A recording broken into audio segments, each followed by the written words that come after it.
கிறிஸ்துவில் பிரியமானவர்களே, ஆண்டவராக இயேசு கிறிஸ்துவின் நாமத்திலே உங்கள் யாவரையும் வாழ்த்தி ஆசீர்வதிக்கிறேன். இந்த நாளுக்கென்று தேவன் நமக்கு அருளி இருக்கும் ஜீவ வார்த்தை லூக்கா எழுதின சுவிசேஷம் 1ஆம் அதிகாரம் 79வது வசனத்தில் இருக்கிறது. நம்முடைய கால்களை சமாதானத்தின் வழியிலே நடத்தவும் அவ்விரக்கத்தினாலே உன்னதத்திலிருந்து தோன்றிய அருணோதயம் நம்மை சந்தித்திருக்கிறது என்றான். என கேட்கிற தேவனுடைய பிள்ளைகளே, இந்த வாக்குத்தத்த வசனம் ஆண்டவராகிய இயேசு கிறிஸ்துவை குறித்து ஆசாரியனாகிய சகரியா கூறும் தீர்க்க தரிசன சான்று. என கேட்கும் தேவனுடைய பிள்ளைகளே, அவிசுவாசத்தினாலே ஊமையனாய் போன இந்த சகரியா ஒரு எழுத்து பலகையை கேட்டு வாங்கி தேவனுடைய சித்தத்தை தைரியமாய் விசுவாசத்தோடு எழுதினான்.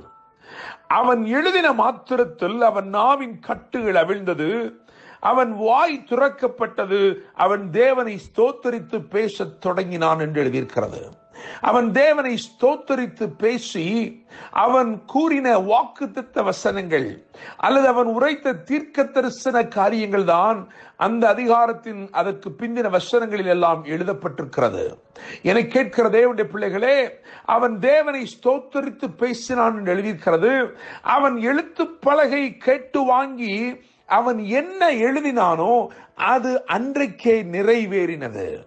என கேட்கும் தேவனுடைய பிள்ளைகளே, நான் இந்த வார்த்தைகளை பிரசங்கிக்கும் பொழுது நான் ஆவியிலே உணர்கிற காரியம், இதை கேட்டுக்கொண்டிருக்கிற நீங்களும் சில காரியங்களை எழுதி வைத்து கேட்டுக்கொண்டிருக்கிறீர்கள். ஆண்டவருடைய சமூகத்திலே நம்பிக்கையோடும் விசுவாசத்தோடும் நீங்கள் எழுதி வைத்து ஜெபித்துக் கொண்டிருக்கிற எல்லாவற்றிலும் கர்த்தர் அற்புதங்களை செய்ய போகிறார். அவைகள் நிறைவேறும் நாட்களுக்குள் வந்திருக்கிறீர்கள். எந்த விசுவாசத்தோடு நீங்கள் எழுதினீர்களோ அந்த விசுவாசத்தை தேவன் அங்கீகரித்து உங்கள் வாய் திறந்திருக்கும்படி, தேவனை நீங்கள் உயர்த்தி மகிமைப்படுத்தும்படிக்கு தேவன் அற்புதங்களை செய்கிறார். என கேட்கிற தேவனுடைய பிள்ளைகளே, இந்த வாக்குத்தத்த வசனத்தை நாம் விளங்கிக் கொண்டு அதில் இருக்கிற ஒரு 3 காரியங்களை நாம் இன்றைக்கு தியானிக்க போகிறோம். இந்த 1ஆம் அதிகாரம் 79வது வசனத்தை நாம் வாசிக்க வேண்டும் என்றால் அல்லது விளங்கிக் கொள்ள வேண்டும் என்றால் அதற்கு முந்தின வசனத்தையும் 78வது வசனத்தையும் கவனிக்க வேண்டியது அவசியமாயிருக்கிறது. அந்தகாரத்திலும் மரண இருளிலும் உட்கார்ந்திருக்கிறவர்களுக்கு வெளிச்சம் தரவும், நம்முடைய கால்களை சமாதானத்தின் வழியிலே நடத்தவும் அவ்விரக்கத்தினாலே உன்னதத்திலிருந்து தோன்றிய அருணோதயம் நம்மை சந்தித்திருக்கிறது என்றான். என கேட்கிற தேவனுடைய பிள்ளைகளே, இந்த 2 வசனங்களின் அடிப்படையிலே நான் ஒரு 3 தரப்பினரை உங்களுக்கு முன்பதாக வைக்கும்படி விரும்புகிறேன். முதலாவதாக அந்தகாரத்தில் உட்கார்ந்திருக்கிறவர்கள், இரண்டாவது மரண இருளில் உட்கார்ந்திருக்கிறவர்கள், மூன்றாவது சமாதானம் இல்லாமல் சிக்கலான சூழ்நிலையிலே போராடி கொண்டிருக்கிறவர்கள். என கேட்கும் தேவனுடைய பிள்ளைகளே, இந்த 3 நிலைமையிலே நீங்கள் எந்த நிலைமையில் இந்த நாளிலே இருக்கிறீர்கள் என்றாலும் இன்று அனுப்புகிற இந்த வார்த்தை உங்களை விடுவிக்கவும் உங்கள் வாழ்க்கையில் அற்புதங்களை செய்யவும் உண்மையுள்ளதாக இருக்கிறது. அந்தகாரத்தில் உட்கார்ந்திருக்கிறவர்கள் என்று முதலாவது சொல்ல விரும்புகிறேன். people who are waiting in uncertainty. என கேட்கும் தேவனுடைய பிள்ளைகளே, இருள் என்பது ஒரு நிச்சயமில்லாத ஒன்றாக இருக்கிறது. ஒருவன் இருளுக்குள் இருந்தால் அவனுக்கு முன்பே என்ன இருக்கிறது என்று அவனுக்கு தெரியாமல் இருக்கிறது. அப்படியே உங்களுடைய வாழ்க்கையிலே நிச்சயமில்லாத நாட்கள், என்னவென்று தெரியவில்லை, அடுத்து என்ன செய்ய போகிறோம் என்று தெரியவில்லை, என்னுடைய காரியங்களை யார் எனக்காக எடுத்து செய்ய போகிறார்கள் தெரியவில்லை, எனக்கு ஒரு எதிர்காலம் இருக்கிறதா தெரியவில்லை என்று பல கேள்விகளோடும் குழப்பங்களோடும் இருக்கிற தேவனுடைய பிள்ளையே, கர்த்தர் உன்னை பார்த்து சொல்கிறார், உனக்காகவே ஒரு உன்னத அருணோதயம் இன்றைக்கு உதித்திருக்கிறது. உன் வாழ்க்கையை வெளிச்சப்படுத்தும்படிக்கு, உன்னை பிரகாசிக்க செய்யும்படிக்கு உன்னதத்தில் இருந்து தோன்றிய அருணோதயம் இன்று உன்னை சந்திக்கிற தேவனுடைய பிள்ளையே.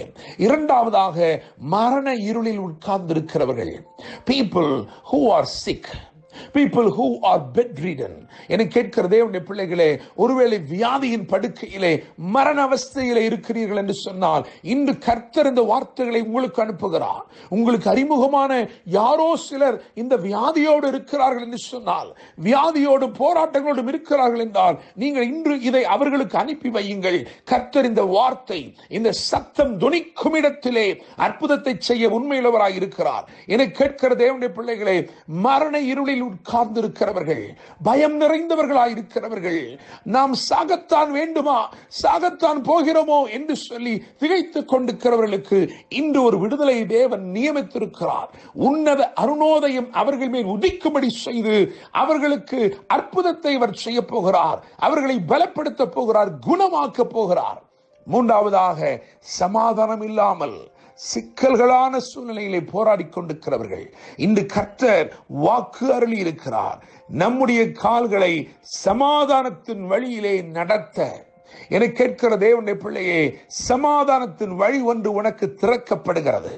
இன்றைக்கு கர்த்தர் சமாதானமான ஒரு பாதையை, சமாதானமான ஒரு சூழ்நிலையை, ஆசீர்வாதம் நிறைந்த, அனுக்கிரகங்கள் நிறைந்த ஒரு ராஜரீக பாதையை கர்த்தர் உனக்காக திறக்கிறார். என கேட்கிற தேவனுடைய பிள்ளையே, வாழ்க்கையில் இருக்கிற நிச்சயமில்லாத நிலைகள் மாறுகிறது. மரண இருளான போராட்டங்கள் விலகி போகிறது. சமாதானம் இல்லாத சூழ்நிலைகளை தேவன் மாற்றி சமாதானமான ராஜரீக பாதைகளை தேவன் திறந்து அந்த வழியிலே உங்களை நடத்தி ஆசீர்வதிக்க போகிறார். உன்னத அருணோதயத்தால் உதயமாகும் உறுதியான அற்புதங்கள் இன்று முதல் உங்கள் வாழ்க்கையில் நடக்கப் போகிறது. கர்த்தர் தாமே இந்த வார்த்தைகள் மூலமாய் இன்று உங்களை ஆசீர்வதித்து மேன்மைப்படுத்துவாராக. என்றும் அன்புடன் pastor Daniel Moses. God bless you.